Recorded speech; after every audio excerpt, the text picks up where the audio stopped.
coercitif et qui devrait se servir de l'Afrique de 85. Vous visez Teni Longondo, comment on dit Teni Longondo, c'est ça? Vous êtes en train de le viser, vous voyez non, ce n'est pas seulement. Qu'est-ce qui se passe? Non, il n'y a pas seulement seul lui. Il y a le ministère de la Santé publique, qu'on confond toujours au ministère de la Santé qui n'existait pas au Congo. Il y a le ministère du Transport, il y a le ministère des Affaires étrangères, il y a le ministère de l'Énergie et hydraulique. Je ne sais pas si vous avez de l'eau chez vous et les courants. Donc, tous ces ministres, on doit quand même le remplacer. Vous avez oublié l'économie, là. Le ministre de l'économie, j'ai déjà cité, j'ai commencé par là. Je n'ai pas commencé par là. C'est là d'abord que je devrais commencer. Donc, il faut faire entrer de nouveaux ministres. Parce que le président, il a montré le bon geste, que ce soit le président, que ce soit de l'autre côté. Vous avez combattu avec moi, je vous donne le ministère, et maintenant, c'est le peuple. Lorsque je parle, c'est le peuple. Je ne suis pas représentant du peuple, c'est le peuple qui parle sur le plateau. Le peuple vous a-t-il mandaté? Je n'ai pas besoin du mandat, moi-même, je suis société civile, c'est-à-dire c'est le peuple qui parle. D'accord. Alors, revenir à vous. J'ai confiance au président de la République et au Premier ministre. Nous sommes dans une situation très gravissime. Les mesures sont là sur le plan juridique et sanitaire, mais on a oublié de mesures sociales et économiques jusque-là. Les gens se débrouillent pour faire des petites réserves, du moins pour 48 heures, d'autres 24 heures. Les richissimes, c'est oui. Là, le problème ne se pose pas. Kaïmoua, Maneno, dites-nous, la décision prise par l'Hôtel des Villes, nous sommes dans le malandongoulisme de la France, Belgique et autres, où nous sommes dans un réalisme socio-économique avec des conséquences, oui, des conséquences néfastes pour les familles. Quel est le produit qu'on va utiliser? On ne dit pas son nom pour désinfecter la ville. Ce produit est venu d'où? On réfléchit à haute voix. Oui, Fabien. Sincèrement, je ne suis pas d'accord même de l'usage de certains mots dans ce qui est en train de se passer. Il y a même les termes pour moi confinement qu'on ne peut pas copier parce qu'il vient de la France. On doit chercher à utiliser même nos propres mots pour expliquer les méthodes que nous allons utiliser pour faire face à cette crise, comme je l'ai dit de la fois passée, qui a été créée par les hommes pour résoudre leurs problèmes. Et donc, nous ne devons pas aussi oublier que nous serons ou nous restons un des pays qui est ciblé pour dans la période post-crise. Et donc, je ne suis pas d'accord avec... Ciblé par qui? Et pour faire quoi? Par les puissances, disons-nous. Nous sommes sous un complot international depuis longtemps. Et donc, la République démocratique du Congo ne doit pas prendre les choses à la légère. Et donc, je ne veux pas qu'on utilise les termes confinement. Il faut chercher à réfléchir sur les mécanismes que l'on doit faire pour résoudre la crise chez nous. Nous sommes devant une crise qui n'a pas encore de solution réelle, concrète, au niveau de la médecine moderne. Donc les Chinois, ils ne disent pas effectivement ce qu'ils ont utilisé comme produit. Il y a un débat entre les Européens et les Américains. Trump a tapé le poing sur la table pour dire l'Europe ne doit pas présenter le médicament pour guérir mais il a enfin fléchi la maladie. On tient à ce que les résultats de la chloroquine, voilà. Même si la France n'a pas le monopole, n'a pas il y a les multinationales américaines qui ne veulent pas voir les Européens présenter le produit. Et alors nous, on ne peut pas se laisser faire devant une situation comme ça. On doit réfléchir sur d'autres solutions qui peuvent même sortir de la logique de la médecine moderne. Importée. Pourquoi je dis ça? Vous êtes spécialiste de relations internationales. Effectivement. La crise a été fabriquée dans des laboratoires internationaux. Suivez. Avant de faire vos affirmations, peut-être qu'on pourrait qui sont discutables. Nous avons bradé une partie de notre souveraineté en ratifiant la charte au niveau de l'OMS. Oui. Nous nous sommes engagés. Bien évidemment. Et la preuve, Sarkozy l'a dit avant.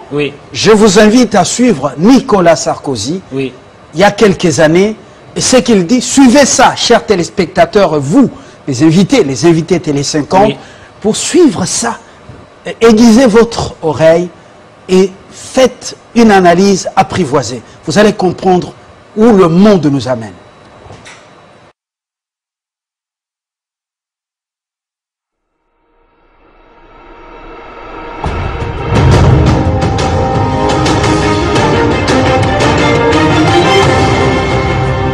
Cette crise marquera sans doute pour l'histoire le commencement véritable du XXIe siècle. Le moment où tout le monde aura compris qu'il était temps de changer, temps de donner un nouveau visage à la mondialisation, temps de construire un nouvel ordre mondial, politique, économique, social, assis sur de nouveaux principes. C'est un véritable New Deal à l'échelle planétaire qui est nécessaire. Un New Deal écologique et économique. Au nom de la France, j'appelle tous les États à se réunir pour fonder le nouvel ordre mondial du XXIe siècle sur cette idée forte que les biens communs de l'humanité doivent être placés sous la responsabilité de l'humanité tout entière. On ira ensemble vers ce nouvel ordre mondial. Et personne, je dis bien, personne ne pourra s'y opposer.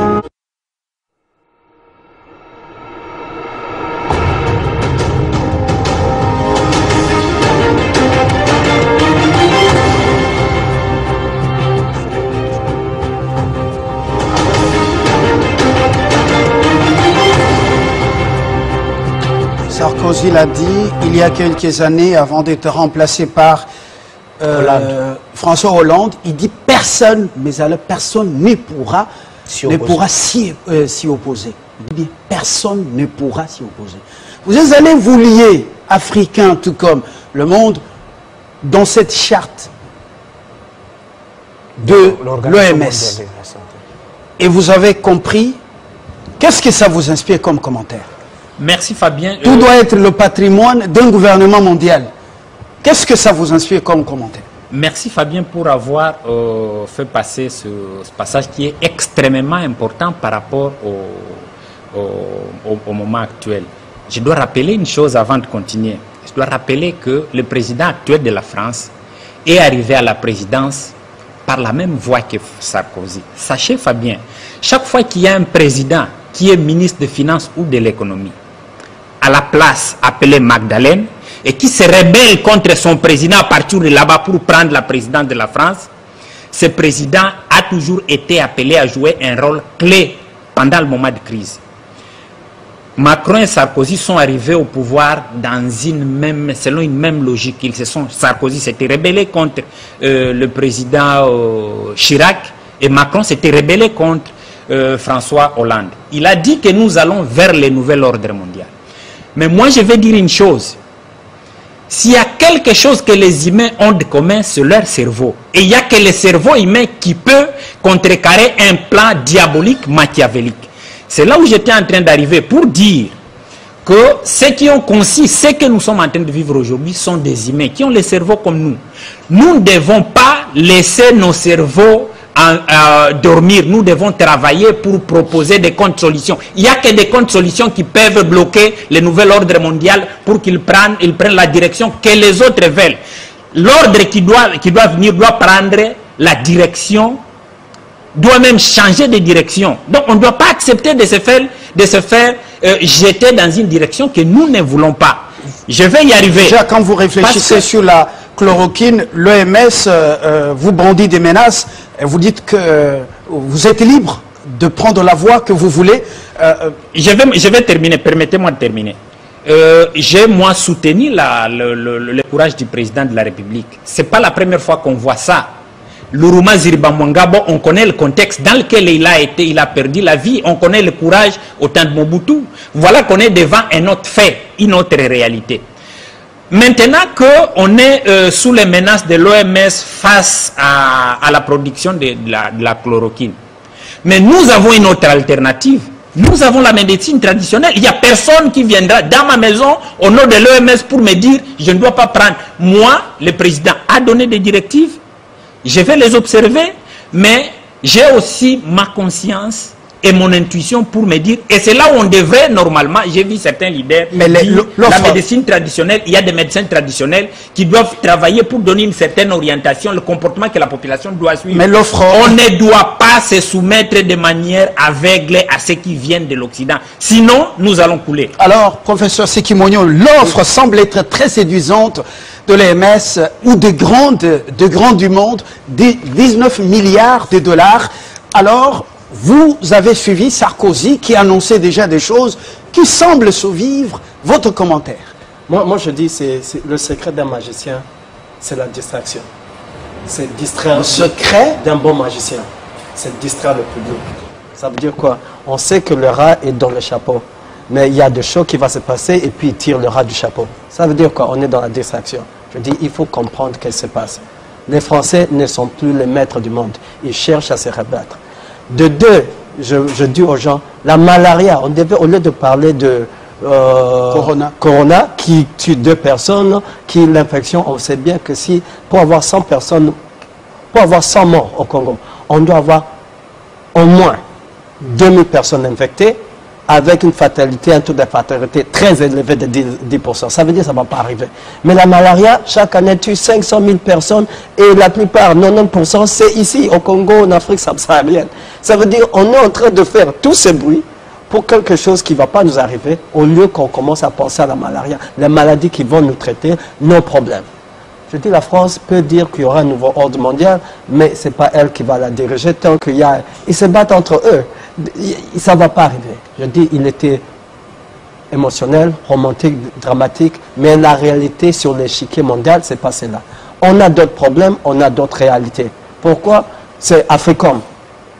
On se partage l'Afrique. Les Occidentaux ne vont pas se réunir pour contrôler le monde. Ils vont toujours se partager. Et maintenant, on a voulu partager l'Afrique avec l'Africom. Quel est le rôle du Congo? Je dis, le Congo doit avoir un mandat. On doit imposer notre mandat en Afrique centrale, spécialement, pour être grand. On doit forcer, on doit diriger les autres. On ne doit pas avoir peur d'aller dans un combat global. On a ce qu'il faut, on doit aller dans le combat. Sarkozy l'a raconté. Tu sais que le président peut aussi aller dire ça. Tout le monde peut le dire, mais l'application, c'est autre chose. La France, c'est une vieille colonie qui se pense toujours en empire, mais aujourd'hui, elle n'a même plus l'implication sur le plan social et économique au monde. Il n'y a que nous, les agriculteurs, qui se donnaient la peine ou le temps de suivre le magicien. Au moment où le magicien, il ne nous parle pas à nous, il veut rassurer aux autres qu'il nous a la corde au cou. Mais tant qu'on change, par exemple, le CFA, les pays africains veulent quitter le CFA, ça embête les Français, pas les Américains, parce que ces pays qui vont quitter le CFA vont commencer à regarder ou la Chine ou les États-Unis. La France, c'est rien. Là, ce sont des bons discours. Le nouvel ordre, il ne va pas arriver parce que l'ordre qui existe déjà... Donc, le nouvel ordre mondial n'est pas une fatalité. Non, ce n'est pas une fatalité. Alors, mais quand on dit qu'il faut diminuer le nombre d'Africains, nos femmes ont des naissances limitées, les femmes africaines mettent au monde jusqu'à 7, 8, 10 enfants, alors il faut les déposséder de leur richesse. On a déjà dépossédé. Il faut les vaccins pour diminuer le nombre d'Africains. On a déjà dépossédé. Et tout ça, vous pensez que c'est une distraction des magiciens? Oui, parce qu'en années 80, il y a tellement d'expériences qui se passent en Afrique. On nous utilise comme des cabarets. Depuis les années 80, on sait qu'il y a des expériences qui s'est passées sur nos personnes. Pour dire déposséder nos terres, je dis, vous comprenez pas. Regardez Katanga. Qu'est-ce qu'on possède? La Gécamine ne possède plus le terrain là-bas. On a vendu. Alors, pour dire qu'ils vont nous déposséder, je dis combien on a dans notre assiette. On n'a pas beaucoup. On doit regarder une autre façon de faire la compétition. On doit dire si les autres aujourd'hui. Bien dit, je suis sûr, je suis d'accord qu'on a le cerveau. Mais est-ce qu'on a l'habilité, le savoir pour faire la compétition avec les autres? C'est ça le problème. Parce que les Congolais, quand on va à l'étranger, on est compétitif. On les aide aussi à faire la compétition. Mais on dit que la race blanche aurait peur de voir la race noire récupérer le leadership mondial. Vous êtes en train de les envahir chez eux et vous êtes nombreux ici. Il y a cette peur bleue. Est-ce que c'est une vérité? La peur, elle existe et ça fait du bien qu'ils ont peur. Pourquoi? Dès qu'eux, ils ont peur, ça veut dire qu'on est compétitif. Ils ont peur qu'on arrive chez eux. Aux États-Unis, quand on parle d'un Africain, on sait déjà qu'il risque de prendre mon travail parce qu'il est intelligent, il est travailleur, il est créatif. C'est bien.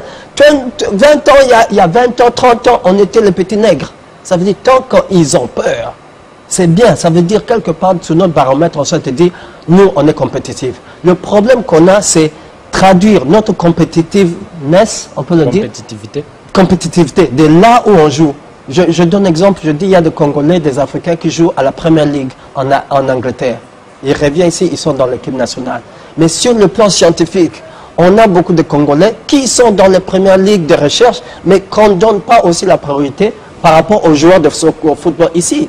On doit ramener ici, créer un environnement où ces intelligences qui aident le monde développé à se développer rentrent ici et qu'on accepte leurs propositions. Justement, alors, on termine par là, du moins pour vous, à ce tour des tables. Comment on appelle ça? En fait, à ce deuxième rang, dites-nous, pourquoi vous n'avez pas peur de coronavirus? Vous n'avez pas peur que ce coronavirus va bouleverser l'ordre actuel du monde? Et vous dites que ce sont les économies des puissants qui cherchent à se refaire la santé. Parce que le chiffre se montre. Ils sont en train de... Quand vous voyez la France qui dit... Qu'est-ce que 3 milliards de crédits commencent à garantir par le gouvernement à avoir avec le coronavirus? Qu'est-ce que ça? Ils veulent se refaire la santé économique. Et le chiffre ne monte pas. Quand vous regardez même les Américains? Même les Américains, il y avait une stagnation économique. Ils doivent dépenser. Et s'il n'y avait pas de crise, ils ne pouvaient pas faire dérouter les normes économiques internationales standards pour dépenser à la folie. Ils vont dépenser 2 trillions. 2 trillions. Ça veut dire qu'ils vont agrandir leur dette sans que personne ne les stoppe. Tout le monde, on dit aujourd'hui, tout le monde a besoin des États-Unis. Tant que les États-Unis sont riches, tout le monde marche. Et de l'autre côté, il y a le chiffre.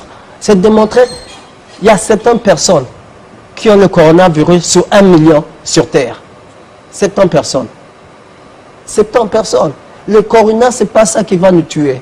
C'est le drame. Hein? C'est la panique qu'on crée en ne regardant pas les chiffres. C'est presque impossible qu'on ait une crise de corona au Congo. De deux, je dis même la crise risque de nous faire des erreurs. Par exemple, je dis, on veut commander la quinine, je crois, de Pharmakina.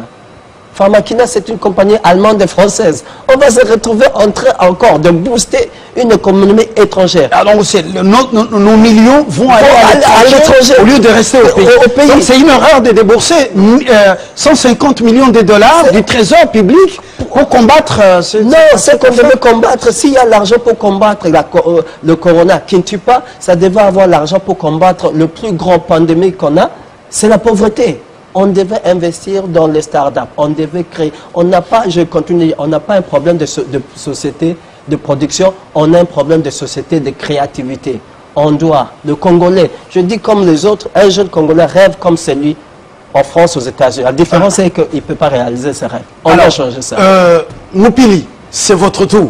Oui. Vous avez ardemment désiré reprendre la parole. Évidemment. Ardemment. C'est ça. Oui. D'abord, avec coronavirus, une chose qu'il faut saluer, ceux qui ont. Non, 2 choses qu'il faut saluer. C'est que le premier produit qui nous vient de l'Europe est refusé en Afrique. Ça s'appelle le coronavirus. C'est-à-dire quoi? Premier produit qui vient de la France ou de l'Occident et qui est rejeté par l'Africain, ça s'appelle le coronavirus. Ils nous ont envoyé des cabellos, nous avons accepté. Des mutues à Soso, on a mangé. Ils nous ont appris que... Les croupions de dindon. On a mangé. Ils nous ont même trompé que aimer son amour, c'est s'embrasser. Or, s'embrasser, c'est quoi? C'est faire consommer inconsciemment son amour, le salive. Tout ça, l'Africain a accepté une culture qui n'est pas la sienne. Et aujourd'hui, avec Corona, on vous dit, ne faites pas ça. Deuxième chose, avec le coronavirus, c'est une leçon pour nos autorités. Ça fait 5 ans, Fabien, que je me suis battu. Là, j'ai heurté même ma conscience des nationalistes. En demandant aux ambassades de ne pas donner le visa de transfert pour les soins médicaux aux ministres et à toutes les autorités et leurs membres de la famille pour se soigner en Europe. Mais avec le corona, nous tous, nous serons soignés ici au Congo avec les médecins congolais qui souffrent et qui marchent pour avoir leur prime. Ça, c'est déjà une leçon pour nos autorités et ça crée ce qu'on appelle cohésion nationale. C'est ça la cohésion nationale. La cohésion nationale, ce n'est pas appeler Fayoulou, Katumbi, Chadari et Chikamere ensemble. Non, la cohésion, c'est nous nous soignons ensemble, nous mangeons ensemble. C'est ça ce que les Bantous voulaient. Mais, rentrons sur le dossier chloroquine. Encore une fois, je me suis battu pour qu'on ferme l'université et qu'on recycle l'universitaire pendant 5 ans. Heureusement, avec Corona, on a suspendu l'université. Parce que je disais, est-ce qu'on a un universitaire? Parce qu'un universitaire, c'est un chercheur. Un chercheur, ce n'est pas quelqu'un qui récite les théories qui viennent du Nord. C'est là Platon, c'est là Durkheim. Et là, un professeur congolais, il voit qu'il est savant. S'il sait réciter. Ça, vous êtes un nourrisson intellectuel. Vous n'êtes pas... Vous attaquez aux chercheurs congolais, mais tous les tradis praticiens qui nous ont fort vanté les vertus des plantes médicinales, dont la lutte contre l'infertilité et l'impuissance, excusez-moi, sexuelle, les hémorroïdes, maintenant on ne les entend même pas. Il n'y a qu'une seule plante qui refait surface les Congo Bololo, voilà, bon, non. et puis l'eau chaude. Non, non. Alors, pourquoi vous vous entraînez? Et pourtant, l'OMS a besoin, l'OMS a besoin de la médecine traditionnelle pour nous sortir de ce désespoir, quand même, de ce bourbier sanitaire. Non, non. Lorsque Mouzé Kabila était ici, il a voulu imprimer un autre type de médecine. C'est la médecine traduite moderne. Et là, à l'époque, c'est fait Macha Komamba qui était là, ministre de la Santé publique. C'est là où on a vu maintenant le vent de ces traduits praticiens venir. Mais avant Mouzé, ça n'existait pas. Il ne faut pas rejeter ça. Aujourd'hui, si on protège aujourd'hui la population autochtone ou les peuples autochtones, les pygmées, pourquoi? Vous trouverez les chercheurs occidentaux dans la forêt, dans des parcs, à prendre auprès de pygmées la médecine traditionnelle. Mais les nôtres, les Mouzungu Wanasema, ils ne sont pas là, ils se méfient. Ils se méfient. Le diabète n'est pas soigné à l'hôpital moderne, mais le diabète est soigné par nos tradipraticiens. Donc je dirais quoi? Je demande à ce qu'on puisse décoloniser l'intellectuel congolais. C'est-à-dire nous puissions aussi lutter sur la décolonisation intellectuelle et spirituelle. C'est ça le problème. Nous pouvons avoir des chercheurs congolais, mais si c'est pour réciter, regarde la chloroquine, un médicament efficace qu'on a grandi avec. Mais parce que OMS, où on sait comment ça se passe, les agences des Nations Unies, il y a beaucoup d'affairistes qui s'infiltrent. Et qu'est-ce qu'ils font? Ils rédigent un rapport dans un restaurant de 5 étoiles et ils viennent dire ça a des effets secondaires. Lorsqu'un professeur congolais ou un médecin congolais attend effets secondaires, qui OMS, c'est fini. Je vous dis, il y a un professeur, il y a des exceptions. Le professeur Michel Ekwalanga, avec son équipe à l'université de Lubumbashi, en 2014, il défend la chloroquine. Mais qui l'a écouté? Tous ses collègues professeurs l'ont rejeté parce que Muzungu Wanasema, ça a des effets secondaires. Mais qui a fait la contre-expertise de ces effets secondaires? Personne. Donc tout ce qui nous vient de la France, de la Belgique, de l'Amérique, pour un intellectuel congolais, il dit c'est les standards internationaux. Oui. Or, quand vous allez en Asie, tout ce qu'on appelle les standards internationaux n'existe pas en Asie. Êtes-vous au courant de la mise en garde de l'OMS quand même vis-à-vis de certains pays? Bon, oui, et principalement oui, de la RDC. On est dans la logique de la guerre. Alors oui, j'étais en train de à ce stade, quelle attitude adopter quand on sait que les dirigeants africains sont tous à la queue lélée et qu'il y a des offres faramineuses, séduisantes? On parle de 19 milliards de dollars, or on fait les yeux doux à la Banque mondiale et au FMI pour obtenir quelques millions. À ce stade, quelle attitude adopter face à cette situation? Et avec un vaccin qui serait en train, qui serait en train d'être préparé pour accompagner les 19 milliards. Moi, je propose au président deux possibilités. La première, parce qu'on est sur la scène internationale, il faut négocier. Parce que nous, on a la possibilité de produire de la chloroquine il faut déployer un groupe de gens qui doivent négocier avec l'OMS, avec les puissances pour que cette situation puisse passer. La deuxième possibilité, Fabien, le président de la République, c'est aussi le premier chef coutumier. N'oublions pas la logique selon laquelle nous devons sauver les vies de nos populations face à cette crise qui a été fabriquée dans le laboratoire. On doit pouvoir réunir les chefs coutumiers, les tradis praticiens à côté de nos médecins traditionnels et examiner toutes les possibilités qu'il y a dans nos traditions et voir quelles sont les recettes qui peuvent nous aider à trouver des solutions. Il y a effectivement la Donc, question... vous faites intervenir là un volet spirituel, c'est pas spirituel, mystique. Voilà. C'est pas ni spirituel ni mystique. L'Asie aujourd'hui a montré sa capacité. Évidemment. Les pays asiatiques, la Chine, aujourd'hui la plupart des Européens, ils vont se soigner en Chine parce que la médecine traditionnelle chinoise a montré ses capacités devant la médecine moderne européenne. Caïma, on ne doit pas tromper ceux qui nous suivent. Derrière tout développement, il y a beaucoup de ténèbres. En Chine, les ténèbres sont plus sombres quand même. Il faut qu'on se le dise. S'il vous plaît. Derrière cette fameuse évolution chinoise, cette émergence, il y a beaucoup de ténèbres quand même. Laissez-moi vous dire une chose. Par rapport à ce que vous venez de dire, laissez-moi vous dire une chose. Le christianisme, parce qu'il est né en Europe, grandi en Europe, fabriqué par les Européens, le christianisme a diabolisé tout ce qui voulait émerger dans tous les coins du monde. Le christianisme ne voulait pas croire que les Chinois avaient la capacité, en regardant les plantes, et proposer des solutions pour dire telle plante ont telle vertu. On est dans les relations internationales, même chez nous. Chez nous, on nous a dit même, le nom, vous êtes en train de m'appeler Caïmois. L'église catholique avait dit que le nom Caïmois était diabolique. C'est Bruno qui pouvait me permettre d'aller au ciel. Donc voilà les contextes dans lesquels les Européens nous ont emballés, ils nous ont fabriqués.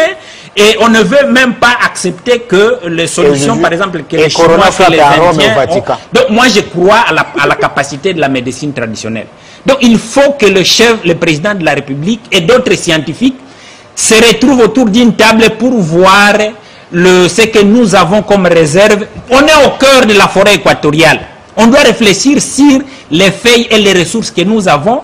On met une dimension scientifique. On voit ce que ça peut nous apporter. Mais si nous voulons suivre la voie occidentale et qui ont créé le problème, ils vont toujours nous maintenir à alors, on ne saura pas... Aouane ou Youane, je ne sais pas bien prononcer le nom, on parle d'un agent qui serait sorti... voilà, il y a manger, à boire, à vomir dans cette affaire. Mais le porte-parole du ministère des Affaires étrangères chinois a dit que ce sont les Américains qui ont amené le virus. Donc il y a déjà une guerre, il y a un combat. Rappel, n'oubliez pas une chose dans ce qu'on est en train de dire. Napoléon avait dit, quand la Chine se réveillera, le monde tremblera. On est devant cette situation parce que les États-Unis d'Amérique aujourd'hui comme puissance se voient menacés. Cette puissance se voit menacée par la Chine. Voilà. Il y a beaucoup de choses à analyser. Malheureusement, l'État n'est pas suffisant. Lorsque vous êtes au Kremlin, vous voyez les deux temples, l'ancien temple et le nouveau orthodoxe, eh bien vous vous dites, oui, il y a toujours une relation entre le pouvoir et la religion du milieu. Je me suis interrogé sur beaucoup de choses. J'ai fini par comprendre. Alors, juste pour dire, je pense que même dans cette... Vous êtes d'accord avec cette vision du monde des Caïmois? Non, mais on aura une autre discussion sur ça. Je dis ceci, on est bien, j'aime bien cette discussion, mais pour moi, au-dessus de tout, on doit dire qu'il n'y aura pas une crise pandémique au Congo. Tout ce qu'on est en train de faire, c'est faire peur aux gens. Oh. Il n'y aura pas plus de 100 personnes qui vont mourir. Statistiquement, les chiffres ne sont pas là. On doit dire aux gens, on a un autre problème. Si on parlait de la malaria, si on parlait vous voulez dire que les gens ne puissent pas paniquer? Les gens ne doivent pas paniquer. Tout ce qu'on est en train de parler de l'OMS nous interdit, c'est ça prend la discussion ailleurs que ce qui touche le commun des Congolais. Quand le commun des Congolais suit ce débat, il va croire qu'on va mourir. Demain, l'OMS stoppe le vaccin. Mais pour dire ceci, si on produit la chloroquine pour exporter, ça va. Mais pour dire que ça va résoudre nos problèmes, quel est notre problème? On n'aura pas de problème sur... C'est ça que je veux insister. On n'aura pas de problème de panique. Mais on doit observer les règles d'hygiène. On doit observer les règles d'hygiène. Ce sont des règles... les décisions prises par les autorités congolaises? certaines décisions qu'on doit... C'est contraignant et coercitif. On doit discuter de certaines décisions parce que certaines décisions risquent de créer un autre problème socio-économique. C'est ça qu'on doit dire. Quand on contraint les gens 4 jours à la maison, on sait bien que le panier de la ménagère n'existe pas. Dans un état d'urgence, la ville s'est réunie hier, Conseil de sécurité locale, on nous impose un confinement pendant 4 jours, et vous allez discuter sur quoi? Moi, je dis pourquoi on est en état d'urgence. S'il vous plaît, lorsqu'on est en état d'urgence, c'est que les droits et les libertés fondamentaux sont mis à garde-vous. Je vous applaudis, mais je vous C'est dire la dictature constitutionnelle. On ne peut pas discuter parce que les mesures ont un effet aujourd'hui contraignant et coercitif. On n'est pas de chien, vous êtes sanctionné. On n'est pas de chien où on va seulement, hein, on doit accepter toutes ces décisions. On est des humains, on a une tête. La fonction du cerveau, c'est bien fonctionner pour raisonner. On ne peut pas juste accepter tout. Je dis pourquoi on est... Déjà, le fait qu'on est en état d'urgence, on ne veut pas l'être. On n'a pas un problème. On est en train de créer un problème qui n'existe pas. C'est comme jouer le feu. Avec le feu, qui risque de produire certains effets néfastes. Oui, je comprends, selon la loi, c'est un état... Mais on n'est pas de chien. C'est pour cela que l'homme a toujours le droit de faire ses décisions. Et je dis, c'est un danger qu'on court si on suit la lettre ce que les autres sont en train de faire. Je répète, on n'a pas une pandémie en RDC aujourd'hui, on ne l'aura pas demain, mais on risque de créer un problème économique qui va être plus pire de ce qu'on est en train d'éviter. Alors, Taki Sala, vous nous rejoignez. Oui, le chemin était long.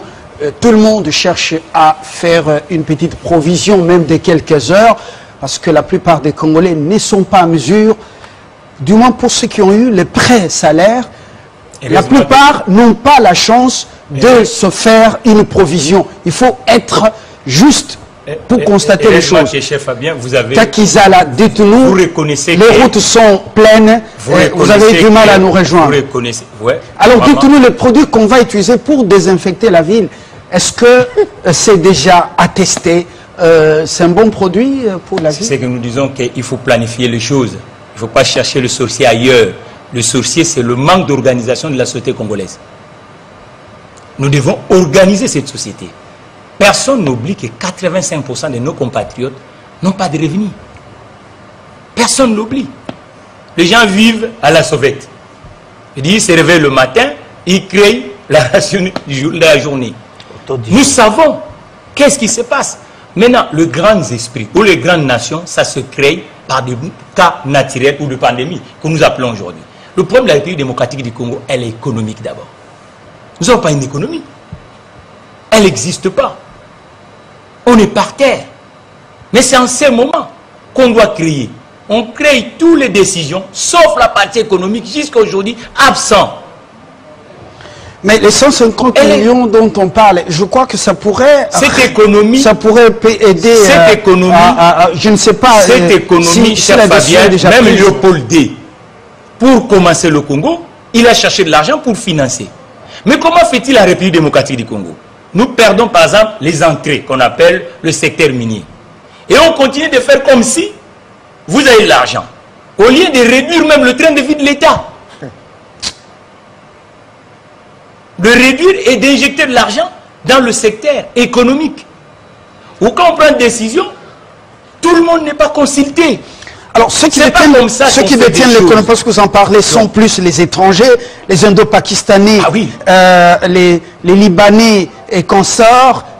Et maintenant que tout le monde commence à rentrer chez lui ou à se mettre dans le coin, vous sentez que la vie s'arrête à Kinshasa. Oui, mais les frustrations sont là. Et le panique, les gens sont en panique. Est-ce que c'est comme ça que ça doit se faire? Il y en a qui vont partir demain, ils n'auront même rien. Vous allez enterrer des gens ici. De quoi chocolat même? Non, c'est pas comme ça que ça se fait. Il ne faut pas quand même alarmer, créer davantage la panique dans la population. Non, mais c'est une réalité, cher Fabien. Cher Fabien, c'est une réalité. Il est en train de nous parler. Cher Fabien, c'est une réalité. Lorsque vous prenez des décisions de cette dimension, il faut appeler même le monde, les opérateurs économiques. Et en général, au Congo, quand les décideurs prennent des décisions, ils prennent les syndicats qu'on appelle la FEC, où la plupart de ces entreprises du côté congolais, ce sont des coquilles vides, où le PME, les petites structures ne sont pas consultées. Or, en général, c'est eux qui sont en première ligne. Sans financement. Moi, j'ai proposé l'autre fois ici de mesures d'urgence pour subventionner l'économie congolaise. Ça signifie transformer un fonds qui est ici, qui est pour le privilégié de la société congolaise, que ça devient vraiment un fonds à la disposition de l'économie. Chaque État normaux ont proposé. Ils sont en crise comme nous ici, soi-disant.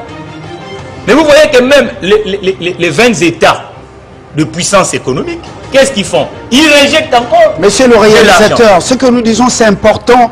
Il nous reste encore 13 minutes.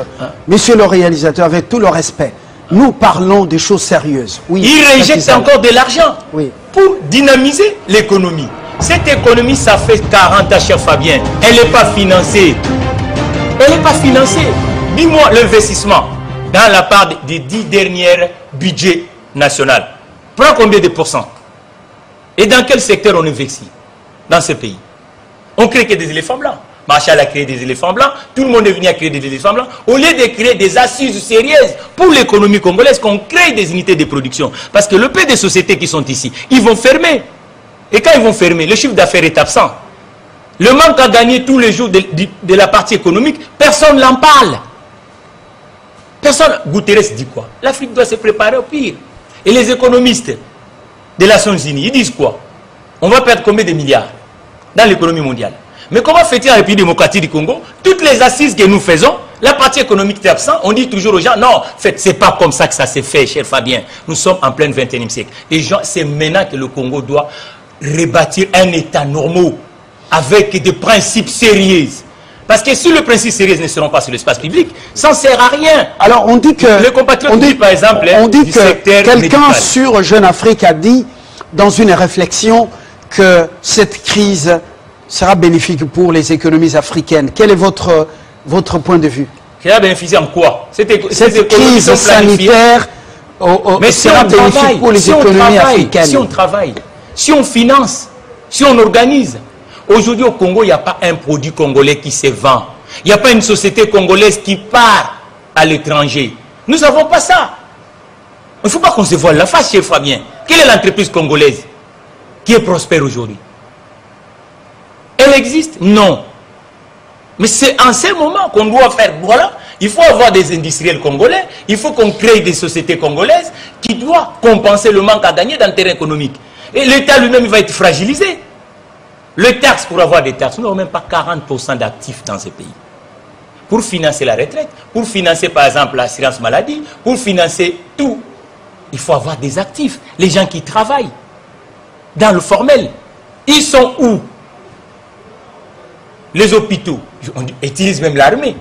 Dans la période électorale, on a vu ici l'armée prenait des bulletins pour élire des gens. Mais maintenant, on va avoir peut-être une pénurie. On dit subventionner même à la pompe, qu'on appelle des pétroliers, en disant cette économie d'informel, on donne une geste gouvernementale. Je veux dire, on baisse même le litre d'essence. Jusqu'à aujourd'hui, on l'attend. Rien. Et le petit PME, de donner même un crédit à taux zéro. Ça, il faut Dieu descend. Non. Non. Moupili. Oui. Regarde, M. Fabien, la situation, l'état des lieux aujourd'hui comme c'est sombre. On dit, on aime les Quinois, maintenant, on ne prendra plus 4 sur le banc, dans un bis, mais maintenant 2 personnes. Et que font les taximens? Les taximens, parce que le carburant, on n'a pas baissé, les taximens doublent les prix des transports. C'est déjà une conséquence. Même pour la maman qui achète les matembele, elle va augmenter son prix. Les détergents, Congo Bololo, on a revu même la tisane. Matiti. Parce qu'elle prend aussi les taxis bis. Les détergents qui se vendent à 1500, Inerbé qui devrait nous soigner, qui ne paie pas de fisc, Inerbé vend ça 3 fois cher. Bon, on nous a fait attendre depuis longtemps encore la colonisation culturelle, que pour manger bien les petits déjeuners, il faut prendre du pain. Alors qu'aucune province on produit le bleu. Donc, chaque Congolais le matin, il prend le pain. Or, le pain, ce n'est même pas consistant pour manger. Les pains là, ça contient beaucoup de coronavirus. Parce que regarde là... Vous n'êtes pas quand même un spécialiste à l'INRB. Est-ce qu'on a fait le... Je vais vous démontrer. démontage? Avant d'entrer chez vous, vous m'avez fait laver les mains et vous m'avez fait passer les détergents. Mais si j'étais maman qui vendeuse de pain, j'achète le pain, je tiens avec mes mains qui contiennent des coronavirus. Je mets dans le bassin. Mapa, ah, vous voulez acheter le pain. Je prends avec la main, je vous donne. Est-ce que vous avez désinfecté ce pain-là? Donc, vous avec votre le pain, c'est déjà un produit avec votre dangereux. téléphone aussi, si vous êtes porteur. Mais c'est moi-même qui les tiens.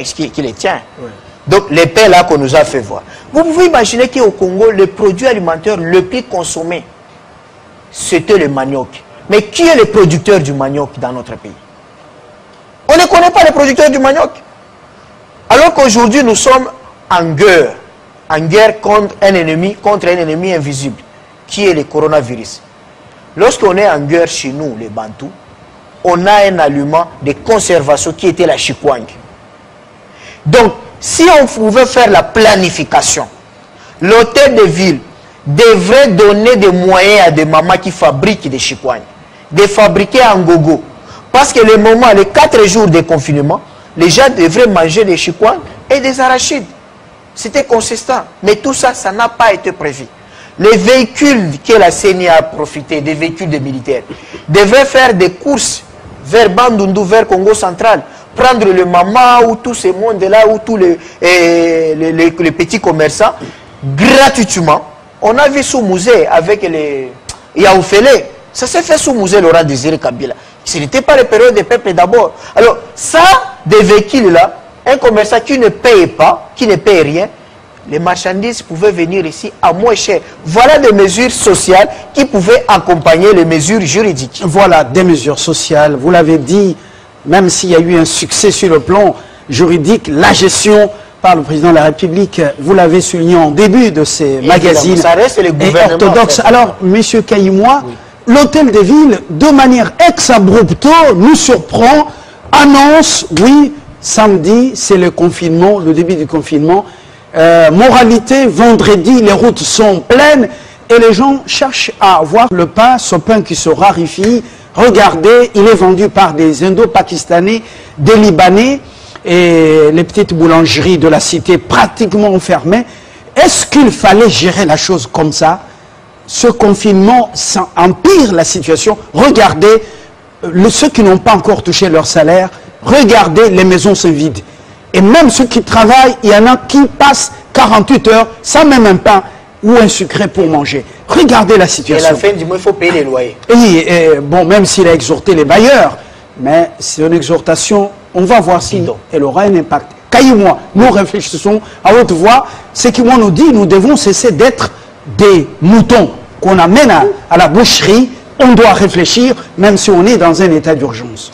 J'ai bien aimé, j'ai apprécié la position de Sekimonyo parce que j'ai trouvé en lui vraiment un positiviste, une personne qui ne veut pas se laisser emballer dans une dynamique.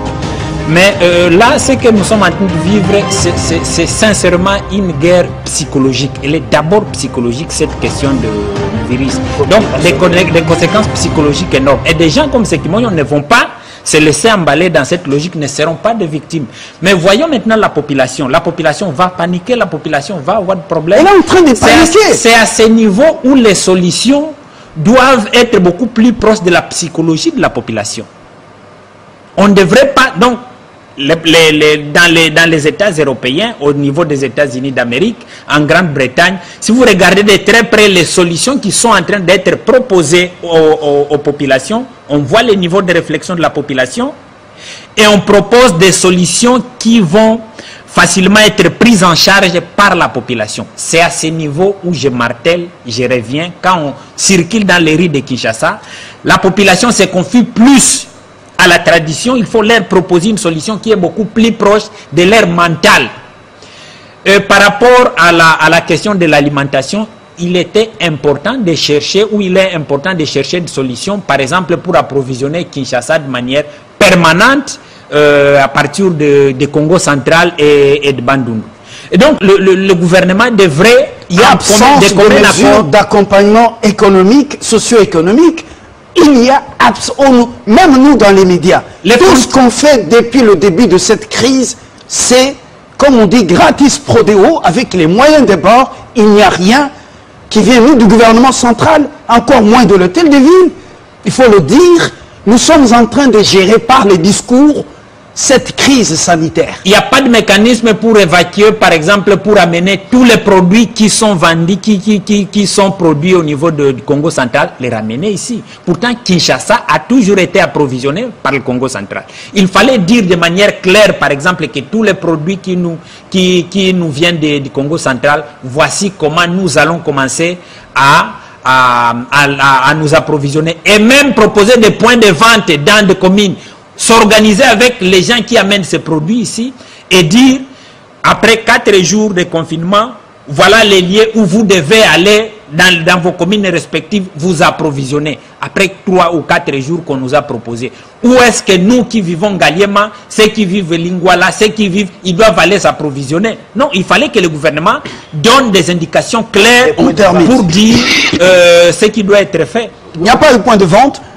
Est-ce qu'on ne risque pas de tuer la population? Il y a ce stress, il y a cette panique due à ce fameux coronavirus. Il y en a qui parlent de coronavirus. Alors, est-ce que à cela s'ajoute aussi la famine? Est-ce qu'on ne va pas tuer le peuple? On est en train de précipiter sa mort? Oui, parce que c'est pas physiquement, mais comme la psychose. Hein? On crée un traumatisme qui va durer plus longtemps. On sera toujours jamais d'accord sur l'agriculture, parce que je dis que c'est une approche coloniale, mais je dis ceci, je donne un exemple. On pouvait avoir un satellite en espace, parce que personne ne crée de satellite. La Chine vous donne un prêt, construit une satellite, la jette, vous la repayez. On devait l'avoir il y a 10 ans, mais pour des raisons égoïstes, il y a un certain gouvernement qui a voulu un pourcentage. C'est pour ça qu'on n'a pas de satellite. Au moment si on avait une satellite, on pouvait bien, pour des raisons sécuritaires, d'agriculture, on pouvait faire la technologie. De deux, je dis, il faut faire rêver, parler d'autre chose. Hein, parce que je dis, oubliez coronavirus, ça ne va rien à faire. Oubliez quoi? Coronavirus, ça ne va rien à faire. C'est une approche intellectuelle. Soyons beaucoup plus proches de la population. Je veux vous dire qu'est-ce qu'il faut la population. La population a besoin. On a vu Tshisekedi, le président Tshisekedi. On a eu une émission l'année passée. Où on a dit, la semaine passée. L'année passée, où on parlait de ce que le président devait faire. Le président devait mettre le Congolais au centre. Le président devait nous faire rêver. Le Congolais attendait des grands rêves, un grand discours. Pas de faire de lui un rêveur, mais avec le détail. Je dis ceci, un exemple clair que j'ai vu.